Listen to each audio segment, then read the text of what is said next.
Paano kung ganito na lang yung gawin ni Luka? Maglaro na lamang siya ng ilang segundo para maging eligible sa post-season awards. Mag-commit ng foul at magpa-sub out kaagad after the tip-off. Kagaya sa ginawa noon ni Mikal Bridges noong nakaraang season kung saan naglaro lamang siya ng 6 na segundo. After the tip-off, nag-commit kaagad siya ng foul para ma-sub out. Ginawa niya to para maipagpatuloy ang kanyang game streak. Pero sa sitwasyon ni Luka Doncic, applicable nga ba yan? Dahil ngayong araw mga idol, inalabas ang official result ng MRI kung saan nagtamo ng grade 2 hamstring injury si Luka Doncic. Ibig sabihin yan, out for the remainder of the regular season na si Luka Doncic. Heartbreaking news hindi lamang sa mga fans, maging syempre kay Luka Doncic dahil 1 game away na lang para maging eligible siya sa post-season awards. Ang average timetable to return from a grade 2 hamstring strain mga idol is about 3 to 6 weeks. Kulang-kulang isang buwan or pwedeng lumagpas pa. So possibly no Luka Doncic sa first round ng NBA playoffs.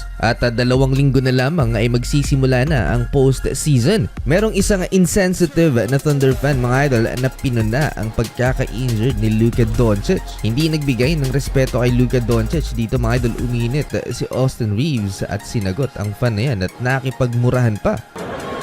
Shut up, it's fucking hurt. Hey, fuck you. Fuck you. Have some respect. Don't interact. Have some fucking respect. Si AR ang one of the closest teammate ni Luka Doncic sa purple and gold, kaya maiintindihan mo talaga na ipapagtanggol ni Austin si Luka. Well, mabalik tayo sa injury ni Luka Doncic mga idol. Etong 65 game rule ng NBA ang dahilan kung bakit maraming mga top caliber NBA players ang hindi nakakakuha ng post-season awards. Kabilang sa mga ineligible na ay si LeBron James, si Anthony Edwards, Devin Booker at maging si Cade Cunningham. Malamang sa malamang na hindi rin makakakuha ng award. Sayang yung All-NBA accolades mga idol. At nanganganib din si Victor Wembanyama, Nikola Jokic at si Kawhi Leonard. Pero mukhang makukumpleto naman nila ang 65 game.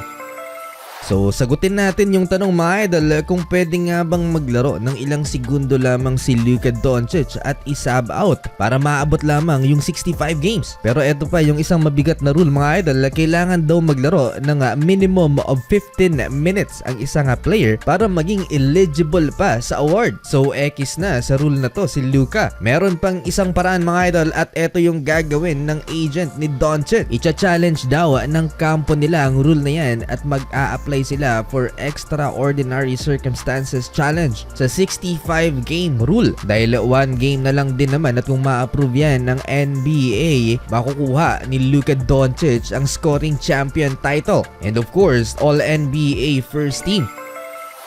Wala pang may gumawa nito sa liga at kung sakali mga magtagumpay ang challenge nila, siguradong marami ang gagaya. Naging usapan na rin to mga idol around NBA nung nakaraan na dapat daw magkaroon ng exception lalo na sa mga injured superstar. Dahil hindi nga din naman talaga kontrolado ng mga player ang injuries. Maliban na lang kung load management yan. Kung may na-injured, may magbabalik naman na kumpirmado lang maglalaro si Stephen Curry mga idol kontra sa Houston Rockets. Mahaba-haba din ang recovery ni Stephen Curry. Lagpas 2 buwan. Former teammate pa niya makakalaban ng Warriors, ang Houston Rockets ni Kevin Durant. Quick recap naman tayo mga idol sa franchise record ng New York Knicks sa first half. New York Knicks versus the Chicago Bulls mga idol. Parang nakipaglaro lang sa G League team itong New York mga idol. Dahil sa first quarter pa lamang natambakan kaagad nila ang nagre-rebuild na Chicago Bulls. Parang walang malinaw na direksyong tinatahak itong Chicago Bulls. Napakarami ang binitawan nila before the trade deadline. At wala din silang may nakuhang star bagkus marami pa ang binitawan nila sa kanilang core lineup. At ang latest nga ay nang i-wave nila si Jaden Ivey, ang former 5th overall pick.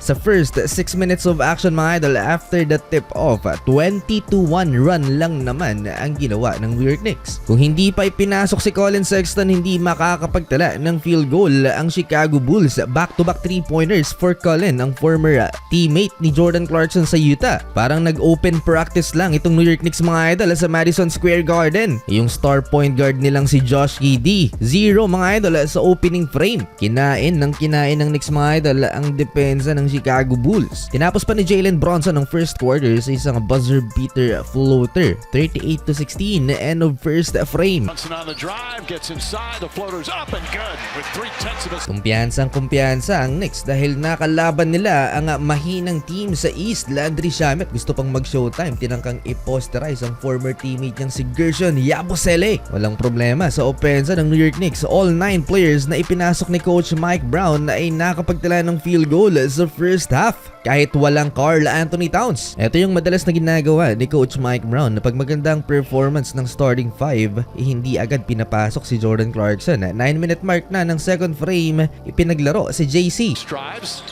Try to jam it in there, gets it back, lays it up and in. Instant naman na naging impact ni Kabayan dahil nang ipinasok siya, umabot na ng 30 ang hinahabol ng Chicago Bulls. Steal kay Maris Buzelis and assist kay Josh Hart. Unselfish play by Jordan. Hustle by JC. Pinipressure ni Jordan Clarkson si Josh Giddey kahit napakalaki naman ng lamang ng New York Knicks. And again, assist to Jeremy Sohan, one-handed throwdown. Nabigyan din ng quality minutes itong si Jeremy Sohan simula first quarter. Dahil sa pagkakatambak na to ng Chicago Bulls sa first half, mga idol, mukhang nahihiya na ang kanilang coach na si Billy Donovan. Nakaupo na lang. May balita pa na next season daw aalis na to sa franchise. Shooting clinic for OG Anunoby, 5 3-pointers sa first 2 quarters. At ito yung malupit, mga idol, ang humalili kay Karl Anthony Towns sa starting center spot, si Mitchell Robinson with 15 points, 10 rebounds, 2 steals at perfect shooting 6 out of 6 sa field. Good five.